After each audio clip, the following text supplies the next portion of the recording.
Hey folks, That Fix It Guy here, and today I'm looking at a friend's dishwasher. They recently had this installed and they had a couple of questions about it. After talking with them on the phone, I decided, well, it's at least worth a look. So today we're gonna pull this bad boy out, we're gonna check and see what's going on behind it, and then I'm gonna show you installing a high loop on their drain, because I'll show you the way it was hooked up and it's definitely not right. So come along, let's get to fixing.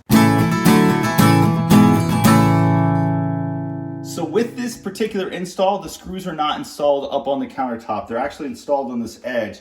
So what we have to do is we have to pop out these little buttons right here. And if you just get a fingernail underneath it, or you take a flat tip screwdriver, there's just a little divot in there you can see. And you just get in there and pop that off. Then you're gonna need a Phillips head to go right here.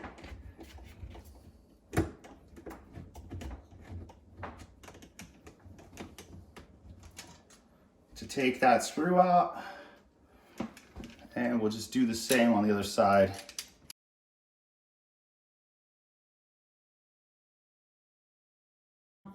So now you got to come down to the bottom here, and we've got two screws underneath this. Sometimes they're Phillips heads, sometimes you can use a nut driver on them. It really just depends on the different type of dishwasher. Now we're just able to remove this. Get that out of our way.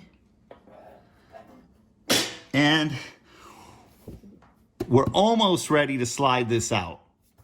Okay, so now we're underneath the sink. If you want to pull your dishwasher out, you're gonna have to disconnect the water line and you're gonna have to disconnect the drain line. So we'll shut that off, grab an adjustable jaw wrench.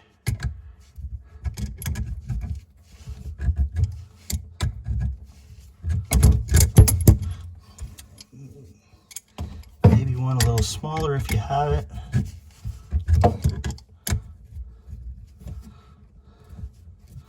Get the supply line off. You're gonna get some water here. Make sure you got something like a towel or something down below. 6-in-1 is awesome in this kind of scenario, right? Because you got a nut driver, perfect size, to just go ahead and get that loose and pop that right off. All right, now we're ready to just gently start pulling this out.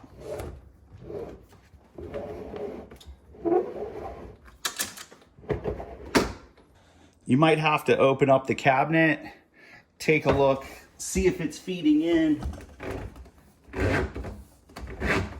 Maybe help feed it a little bit. And then just continue going straight out.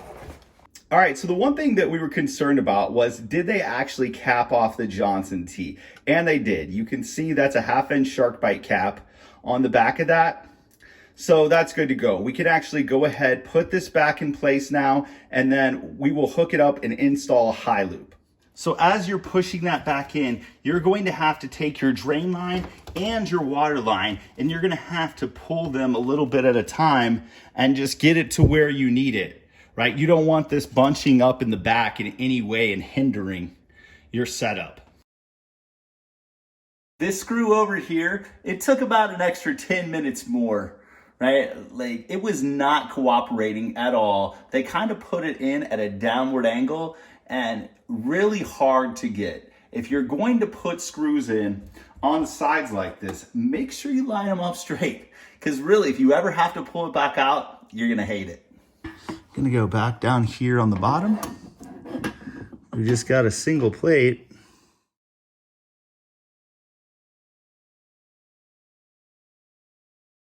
So I'll just take the water line, come back right around to here, and connect it to this air arrestor.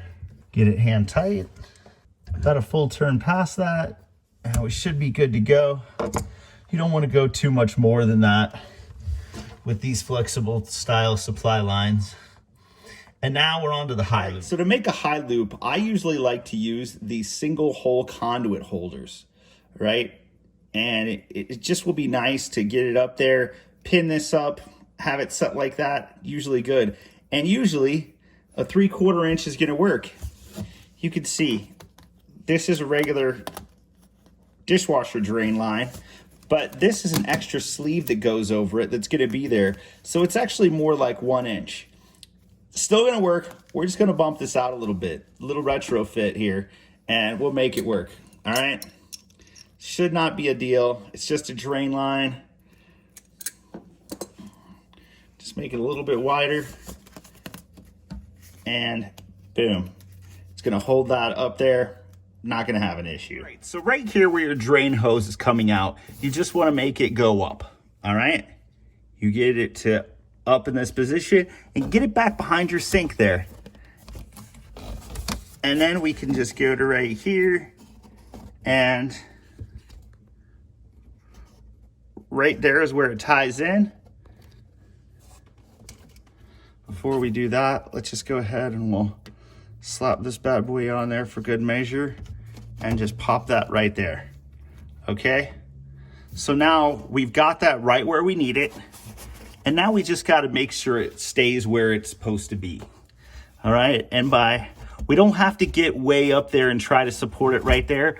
We could support this right here, and it's never gonna go anywhere, okay? You don't have to try to get way up underneath there. You can if you want to. For now, we can just take this, get it right back to where we want it.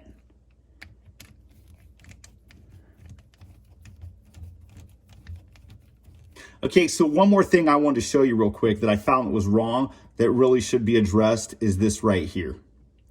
Okay, you've seen me talk about this before.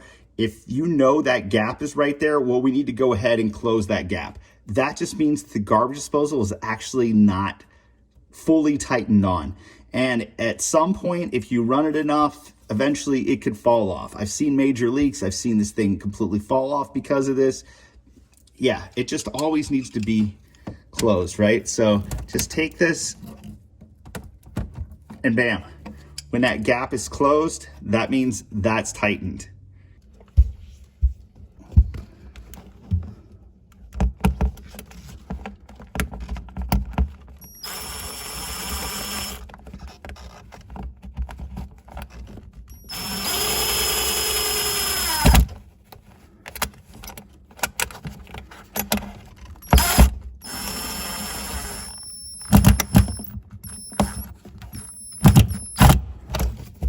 So that's secured right there.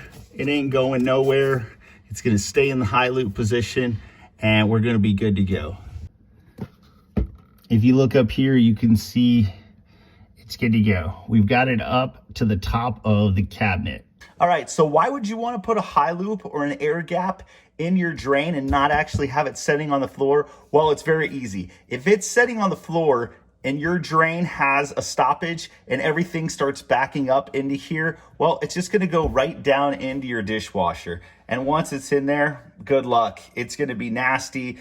They actually want you to have some kind of an air gap, either a high loop or a mechanical air gap.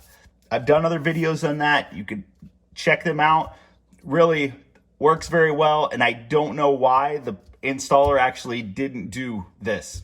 Super happy to help my friend out with this. Not very long, I was super happy to help my friend out with this. It did not take very long to pull this out, take a look. Yes, that screw was a pain and it did take me about 15 minutes longer than I wanted it to, but in the end, it's a good peace of mind, right? And we got to install the high loop for him because the installer didn't do that. Without the high loop, if there was a stop up in the sink drain, like I explained, water's just gonna start going right into there. And so instead of noticing in your sink, you're gonna notice here in your dishwasher when you go to open it and sewer water goes everywhere. Don't want that. I really hope the videos are helping. If you guys can please subscribe, click that like button. Love to have you keep coming back. Thank you very much, and we'll see you again real soon. Subscribe, not subscribe.